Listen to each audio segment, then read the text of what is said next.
Many of us are familiar with the classic tartness of one of our favorite fermented beverages, kombucha. Kombucha tea is made by fermenting black tea sweetened with sugar. Studies have shown that kombucha has a number of beneficial effects on our health. It's a complex beverage composed of a number of compounds, some of which are minerals that come from the tea itself. Vitamins and minerals are used by the body for a number of metabolic pathways. These are required by the body for normal function, growth, and maintenance. Kombucha is also full of polyphenols, which are strong antioxidants that complement and add to the functions of vitamins as a defense against oxidative stress, and that damage can lead to a vast number of age-related health problems. Fermented foods are also higher in probiotics, the living microorganisms that confer health benefits to humans and support a healthy gut microbiome, and have been shown to exhibit anti-inflammatory and anti-cancerous effects, while providing digestive system and immune-boosting benefits.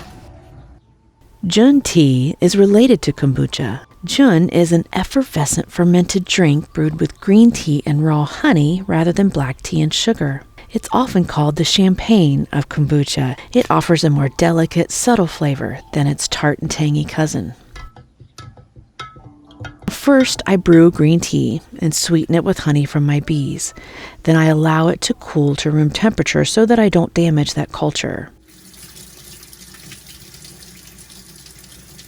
And like kombucha, we use a SCOBY, which is a symbiotic culture of bacteria and yeast to brew it.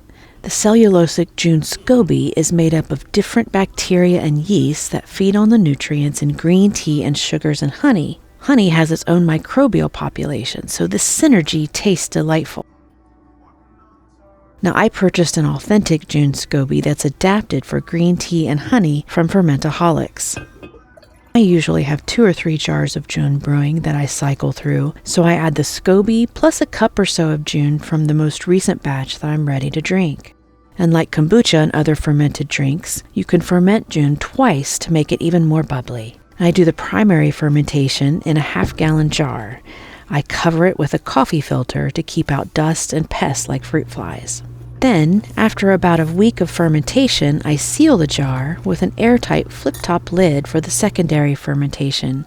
This airtight environment captures carbon dioxide and makes the brew even more fizzy. Sometimes I even add fruit or juice for extra flavor. People often transfer the brew to bottles, but I really like this cheap and easy method. I simply rotate jars so that I'm always brewing. You can store it in the fridge, but I usually time mine so that I go through about 1 of these jars per week. I'm fine with keeping it out on the counter, and I like the flip-top lid for its convenience.